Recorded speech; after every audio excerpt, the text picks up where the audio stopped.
नमस्कार, मैं हूं जगत सिंह अवाना और आप देख रहे हैं सरजना टाइम्स।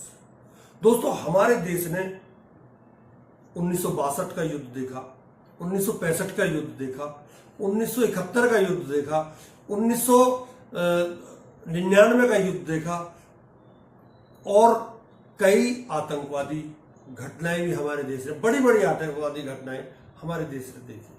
परंतु क्या कभी आपने ये महसूस किया अब से पहले कि आपसे कितनी बातों को छुपाकर ये सरकार अपनी वाहवाही लूटना चाह रही है? कारगिल के युद्ध में कितने सैनिक शहीद हुए आप सबको पता होगा। 71 के में कितने शहीद हुए आप सबको पता होगा, क्योंकि वो ऑन रिकॉर्ड है। परंतु क्या आपको पता है कि जो अभी पहलगाम में जो अटैक हुआ था उसमें उसका बदला लेने के लिए जो हमारे फाइटर प्लेन गए थे, उन्होंने हमारे कितने फाइटर प्लेन वहां गिरे? क्या आपने कभी सरकार से या किसी मीडिया चैनल से या किसी पत्रकार ने, किसी सरकार के प्रतिनिधि ने से सवाल करते हुए देखा है? जबकि यही मीडिया 2012 में चीख चीख कर, 1999 में चीख चीख कर वाजपेयी जी को कटघरे में खड़ा करता था, 71 में इंदिरा गांधी को कटघरे में खड़ा करता था। परंतु अब क्यों नहीं कर रहा है ये? अब जो साहब कह देते हैं मीडिया उस पर मोहर क्यों लगा देता है? सवाल आज आपसे है ये, क्या आपने कभी जानने का प्रयास किया कि कितने फाइटर प्लेन हमारे पाकिस्तान के साथ जो ये अभी हुआ था बदले की भावना वाला ऑपरेशन सिंदूर, उसमें गिरे? क्या आप मानते भी हैं कि गिरे या नहीं गिरे? लगता है मैंने गलत सवाल छेड़ दिया। पहले आपके मनोरंजन के लिए आप रील तो बहुत देखते होंगे, आजकल रील का जमाना है। कुछ रील आपको मैं दिखाता हूं, ये रील आप देखिए, पहले अपना मनोरंजन करिए। क्या मैं गौतम अडानी के बारे में आपसे पूछ सकता हूं, जो एशिया के सबसे अमीर व्यक्ति है और आपके सहयोगी है? पीएम मोदी क्या राष्ट्रपति ट्रंप से अडानी के केस पर एक्शन लेने की बात करेंगे? Good question, you are a good question. तू तो गया बेटे। भारत एक लोकतांत्रिक देश है और हमारे संस्कार, हमारी संस्कृति वसुधैव कुटुंबकम की है। हम पूरे विश्व को अपना एक परिवार मानते हैं। इसका उससे क्या लेना देना? हर भारतीय को मैं अपना मानता हूं। अरे कहना क्या चाहते हो? समझ गया। ऐसे व्यक्तिगत मामलों के लिए दो देश के मुखिया न मिलते हैं, न बैठते हैं, न बात करते हैं। इसके जैसा झूठा और मक्कार इंसान मैंने जिंदगी में नहीं देखा। पूरी दुनिया में भारत है जो पत्थर में प्राण डालता है। किसी आदमी में भी डाल दोगे, पत्थर में तो डाल देते हो।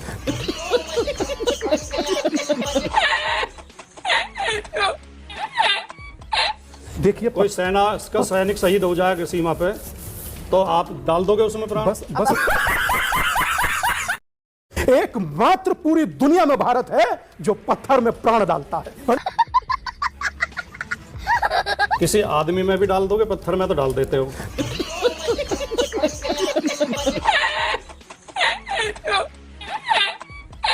देखिए, कोई सेना का सैनिक शहीद हो जाएगा सीमा पे, तो आप डाल दोगे उसमें प्राण? बस 8वीं पास राबड़ी देवी, चौथी पास प्रधानमंत्री जी का जिक्र कर दिए क्या?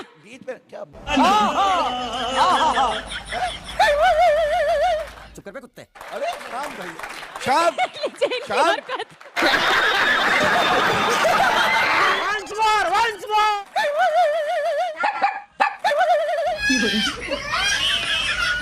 साले का खोपड़ी तोड़। जान चली गई। चौथी पास तेजस्वी यादव, 8वीं पास राबड़ी देवी, चौथी पास प्रधानमंत्री जी का जिक्र कर दिए क्या?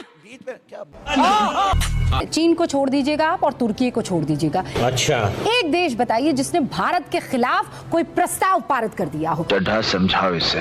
ओआईसी ने ऐसा कोई बयान दे दिया। मैं काउंट कर रही हूँ, बताइए मुझे। अभी बता दे भाई, अभी बता दे। बिना चीखे चिल्लाए बहुत गंभीरता से 2-3 बातें कहना चाहता हूँ, बहुत संक्षेप में। अभी मजा आएगा ना भिड़ो। आपने पूछा चीन के अलावा कौन सा देश भारत के खिलाफ खड़ा है? अमेरिका खड़ा है। वाह। पहले ही बॉल में सिक्सर। अमेरिका जितना अपमान भारत का इन दिनों में कर रहा है, इतिहास में कभी नहीं हुआ। भारतीयों को हथकड़ी लगा लगा के भेज रहा है। शर्म करो, शर्म। एप्पल के सीईओ को बुला के धमका रहा है कि भारत में अगर फोन बनाओगे तो 25% टैरिफ लगाऊंगा। वो अलग विषय है, भारत के खिलाफ तो कर रहा है। अपने घर जाना है ना लोन है। अरे मैं क्या बताऊं, 5 लाख करोड़ रुपए कुल जो कर्ज हो जाएगा वो 6.25 लाख करोड़ के ऊपर हो जाएगा सिर्फ कर्नाटक में। खाओ माँ कसम। देखिए, काउंटर करने के लिए कई बातें कही जा सकती हैं, लेकिन एक कर्ज को खत्म करने के लिए और कर्ज लेना पड़ रहा है। बाप को भेज, तेरे बस की बात नहीं। आपको नहीं लगता है कि ये स्थिति बहुत गंभीर? आपने बिल्कुल कील को उसके सिर पर दे मारा है, बिल्कुल सही बात कही है। अब गर्दा उड़ेगा भैया। 55 लाख करोड़ इस देश के ऊपर कर्जा था जिस दिन नरेंद्र मोदी इस देश के प्रधानमंत्री बने थे। क्यों भाई, क्या हुआ? 220 लाख करोड़ कर्जा सारे प्रधानमंत्रियों का रिकॉर्ड तोड़ दिया। कहीं देवी बनाइए, कहीं रेप के आरोपी को अपने पार्टी का सदस्य बनाए रखिए, कहीं पर देवी बना दीजिए, कहीं रेप के आरोपी को अपना पार्टी का सदस्य बनाए रखिए, तब किसी की मुंह न खुले। 78 महिलाएं देश की संसद में है, गर्व से कहिए प्रधानमंत्री जी। लेकिन जब उन्नाव का एक एमएलए रेप का आरोपी है, आप सब बचा रहे हैं उसको। तो वो भी मैं पूछना चाहता हूं। निकालिए पार्टी से। नाइस। अपराध को देखिए तो सारे अपराध को एक से देखिए। आपको तकलीफ नहीं हो रही, आपको तकलीफ नहीं हो रही उन्नाव कांड से? आपको हो रही कि नहीं पर्सनली? आप और हम इंसान बचे हैं या नहीं बचे हैं पॉलिटिक्स में? 24 घंटे में कौन से विधायक पे एफआईआर हुई है, बता दीजिए रूलिंग पार्टी का। चड्ढा समझाओ इसे। अरे सर, मेरा तो मुंह मत खुलवाइए। पहले तो वो महिला जाके मुख्यमंत्री के घर के बाहर रही। 24 घंटे एक सेकेंड आत्मदाह की जब उसने वहां पर धमकी दी, तब जाकर तो एफआईआर आपकी यूपी पुलिस ने किया। उसके बाद भी आरोपी को नहीं पकड़ा, जाके उसके पिता को पकड़ लिया, जेल में उसको मार दिया, कस्टडी में उसकी डेथ हो गई। उसके बाद से क्या परिस्थिति बनी? क्या बात करते हैं सर आप? वाह, क्या सीन है। मनोरंजन हो गया, भाषणबाजी सुन ली, सबकी बातें सुन ली। अब मैं आपको बताता हूं हुआ क्या है। दरअसल अभी इंडोनेशिया में एक सेमिनार में हमारे यहां के group captain Shiv Kumar, defence के शिव कुमार वहां गए थे और उन्होंने वहां भाषण दिया। और भाषण में उनसे कुछ सवालात किए गए। भाषण में वो एक सेमिनार टाइप थी जिसमें प्रेस वाले भी थे। उसमें उनसे पूछा गया तो उन्होंने कहा कि हाँ, हमारे फाइटर गिरे। कितने गिरे ये नहीं बताया। एनडीटीवी ने इस खबर को दिखाया, एनडीटीवी ने बाकायदा उनकी बातों को भी सुनवाया। आप एक बार सुनिए एनडीटीवी में क्या बोले हैं ये। डिफेंस अटैचे के तौर पर तैनात कैप्टन शिव कुमार के ऑपरेशन सिंदूर पर दिए गए प्रेजेंटेशन के दौरान कहा गया है कि हमने ऑपरेशन सिंदूर के दौरान कुछ विमान खोए क्योंकि हम पर राजनीतिक नेतृत्व का दबाव था कि पाकिस्तान के मिलिट्री ठिकानों पर हमला नहीं करना है। इसके बाद हमने रणनीति बदली और उनके मिलिट्री ठिकानों पर हमला किया। ऐसा कहने वाले वे पहले सरकारी अधिकारी हैं।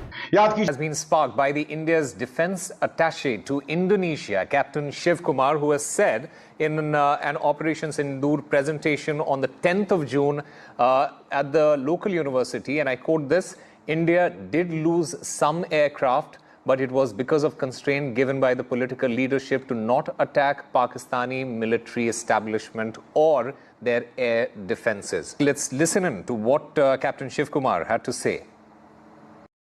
As brought out by Bapa Tommy Domtomo, that India lost a lot of aircrafts. I may not agree with him that India lost so many aircrafts, but I do agree that we did lose some aircraft, and that happened only because of the constraint given by the political leadership to not attack the military establishment or their air defenses. But after the loss, we changed our tactics and we went for their military installations. So we first achieved separation of enemy air defense and destruction of enemy air defense, and then that's why all our attacks then could easily go through using surface-to-air missiles, BrahMos, surface-to-surface missiles. NDTV की खबर पर आप भरोसा करेंगे? मेरी पे मत करिए, उसकी पे तो करेंगे। अडानी का है, मोदी का है, बाकायदा शिव कुमार उस पर बोल रहे हैं। आपने सुन लिया। अब आप ये बात और सुनिए। मिट्टी में मिलाने के लिए भारत की सेनाओं को पूरी छूट दे दी। ये मोदी जी थे, इन्होंने छूट दे रखी थी सेना को, वो कुछ भी कर सकते हैं। परंतु आपने शिव कुमार का भाषण सुना, बयान सुना। उस बयान में शिव कुमार बोल रहे हैं कि हमारे पॉलिटिकल लीडरशिप ने हमारे हाथ बांध रखे थे, हमें यह कह रखा था कि आप कहीं और अटैक नहीं करेंगे, कोई अगर मारने भी हमें आ रहा है तो हम उस पर अटैक नहीं करेंगे, उसे मारने देंगे, उसे हमारे फाइटर प्लेन घेरने दिए गए। अगर हमारा लीडरशिप ने हमारे हाथ ना बांधे होते तो हमारा एक भी फाइटर प्लेन नहीं गिरता। ये किसकी लीडरशिप थी? ये कैसी खुली छूट थी? सोच सकते हैं आप? नहीं सोचेंगे। खैर, आज सीडीएस ने जो कहा, सीडीएस ने चौहान ने जो कहा था, अनिल चौहान ने, उन्होंने भी बातें बैंकॉक में कही थी कि हमें नुकसान हुआ है। उन्होंने क्या कहा था उस समय? सिंदूर की पहली रात भारतीय वायुसेना के फाइटर जेट्स गिराए गए थे। यह ऑपरेशन पहलगाम आतंकी हमले के बाद भारत ने शुरू किया। जनरल चौहान ने इन शुरुआती नुकसानों को स्वीकार किया और कहा कि ये कुछ रणनीतिक गलतियों की वजह से हुए। हालांकि उन्होंने ये साफ नहीं किया कि कितने जेट्स गिरे थे, लेकिन पाकिस्तान के 6 भारतीय जेट्स गिराने के दावे को उन्होंने बिल्कुल गलत बताया। उन्होंने जोर देकर कहा कि मुद्दा यह नहीं होना चाहिए कि कितने जेट्स गिराए, बल्कि यह समझना जरूरी है कि यह नुकसान क्यों हुआ और बाद में उन गलतियों को कैसे सुधारा गया। सारे फाइटर जेट्स नहीं उड़ाए। इन नुकसानों के बाद भारतीय वायुसेना ने करीब 2 दिन तक अपने पूरे स्तर पर ऑपरेशंस रोक दिए थे। इस दौरान रणनीति की समीक्षा की गई और उसमें सुधार किया गया। जनरल चौहान ने ब्लूमबर्ग को बताया, हमने जो रणनीतिक गलती की थी उसे पहचाना, सुधारा और फिर 2 दिन बाद दोबारा पूरे जेट्स उड़ाए। इस बार लंबी दूरी से टारगेट किया। इस ऑपरेशनल ब्रेक के दौरान कुछ एयरक्राफ्ट्स को होल्ड पर रखा गया, जिससे आईएएफ को फिर से खुद को संगठित करने और पाकिस्तान के अंदर गहराई तक सटीक हमला करने का मौका मिला, जिससे उनकी मजबूती और लचीलापन साफ दिखाना कि टकराव के बावजूद दोनों देशों ने समझदारी और परिपक्वता दिखाई और हालात को न्यूक्लियर युद्ध तक नहीं पहुंचने दिया। उन्होंने रॉयटर्स से कहा, ऑपरेशन सिंदूर के हर चरण में मैंने देखा कि दोनों पक्षों ने अपने सोच और कार्रवाई में काफी संतुलन दिखाया है।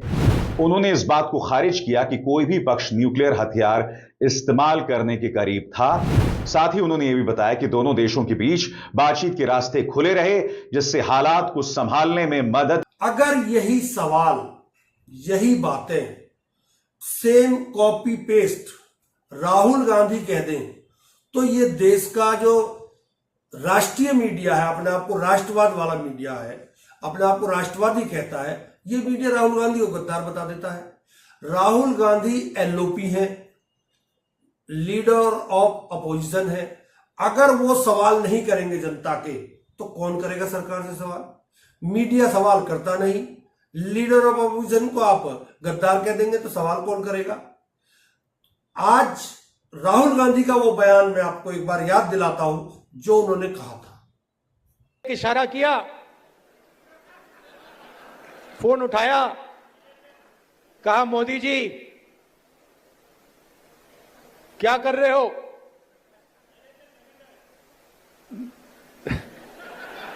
नरेंद्र सरेंडर, और जी हजूर करके नरेंद्र मोदी जी ने ट्रंप के इशारे का पालन किया। बात से ही देश को गुमराह किया। ऑपरेशन सिंदूर के दौरान एयरक्राफ्ट्स के नुकसान की बात को छुपाया गया। 6-7 मई को एयर मार्शल अवधेश कुमार भारती की ब्रीफिंग में इसका थोड़ा बहुत इशारा जरूर मिला, जब उन्होंने कहा था हम कॉम्बैट सिचुएशन में हैं और नुकसान कॉम्बैट का हिस्सा होता है। इसके बाद पहली बार आधिकारिक तौर पर हमारे नुकसान को chief of defence staff general Anil Chauhan ने स्वीकार किया, जब वो सिंगापुर में शांग्रीला डायलॉग के दौरान ब्लूमबर्ग टेलीविजन से बात कर रहे थे। अब एक और चौंकाने वाला खुलासा कैप्टन शिव कुमार ने किया है, जिसमें सामने आया है कि 7 मई 2025 की रात भारतीय वायुसेना के फाइटर जेट पाकिस्तान के हाथों इसलिए गंवाने पड़े क्योंकि राजनीतिक नेतृत्व ने कुछ सीमाएं तय कर दी थीं। यह सीधे तौर पर मोदी सरकार, खासकर रक्षा मंत्री राजनाथ सिंह पर सवाल उठाता है। और अब समझ में आता है कि वो संसद का स्पेशल सेशन बुलाने की कांग्रेस की मांग से क्यों बच रहे हैं। उन्हें पता है कि उन्होंने देश की सुरक्षा से समझौता किया है और डर इस बात का है कि कांग्रेस पार्टी ये सब जनता के सामने न। आज इस बात पर मोहर लग गई कि सरेंडर तो हुआ, किसके कहने पर हुआ ये कोई नहीं बता सकता। बदला पूरा हुआ या नहीं हुआ कोई नहीं बता सकता। क्यों नहीं बता सकते? क्योंकि आपको याद होगा कि जो 4 आतंकवादी पहलगाम में आए थे उनके स्केच जारी किए, उसको इंडियन एक्सप्रेस की खबर ने झुटला दिया कि स्केच झूठे हैं, ये लोग तो सब अपने अपने घरों पर हैं। तो कौन है वो जो स्केच जारी करा रहा था इनसे? क्यों नकली स्केच जारी हुए और उनको क्यों प्रचार किया गया? एक परिवार का नाश कर दिया इन लोगों ने आतंकवादी बता बताकर। इस मीडिया ने क्यों बताया उनको आतंकवादी, जबकि वो शरीफ आदमी है? ये चल रहा है। वहीं दूसरी तरफ टेलीग्राफ ने शिव कुमार की बातों को, पर यह बात तो कल कही है शिव कुमार ने।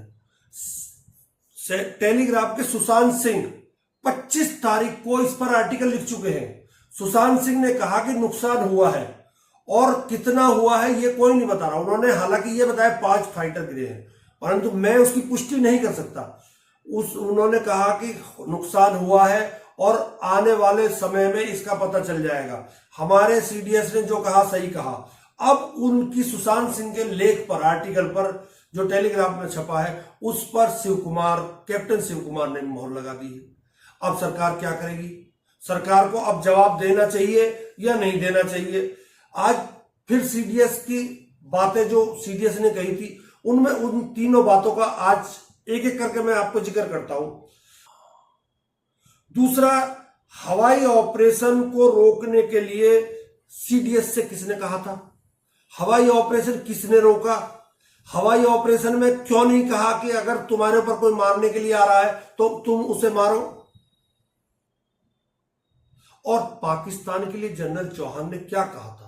अब यहां सवाल उठता है कि सरेंडर, नरेंद्र, छोड़ दीजिए उस बात को, सब बातों को आप छोड़ दीजिए। विपक्ष सवाल करता रहेगा आपसे, आप सबकी बातों को छोड़ दीजिए। परंतु आप सेना प्रमुखों की, सेना के जो हमारे कैप्टन, उनकी बात तो मानोगे। आप किसकी बात मानोगे साहब? कब तक आप इसी बात पे रहोगे कि मोदी जी जो बोल रहे हैं वो सही बोल रहे हैं, बाकी सब झूठ बोल रहे हैं? आपको खुद तय करना चाहिए अब कि वास्तव में कोई नुकसान हुआ है या नहीं हुआ है। अगर नुकसान हुआ है तो उसकी भरपाई कौन करेगा? नुकसान हुआ तो सरकार क्यों नहीं आती? और राफेल गिरे हैं, राफेल को दबाने के लिए क्यों सरकार इतनी परेशान है कि राफेल को आगे ना लाया जाए? सवाल बहुत है। सवालों के जवाब देने से सरकार बच रही है। कब तक बचेगी?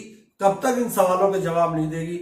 सरकार से सवाल तो करने लाजमी है, क्योंकि वो हमारे पहरेदार हैं और हमारे पहरेदार अगर कमजोर होंगे तो कहीं ना कहीं देश भी कमजोर होगा। इसलिए मैं आप लोगों से भी कहता हूं, आप मोदी जी की पूजा कीजिए, मुझे कोई फर्क नहीं पड़ता, परंतु आप सवाल तो करिए। आप आने वाली पीढ़ियों को क्या जवाब देंगे साहब कि हमने क्या, जब उस समय फाइटर हमारे प्लेन गिरे तो हमने क्या सवाल किए थे? आप कब तक हाँ में हाँ रखेंगे?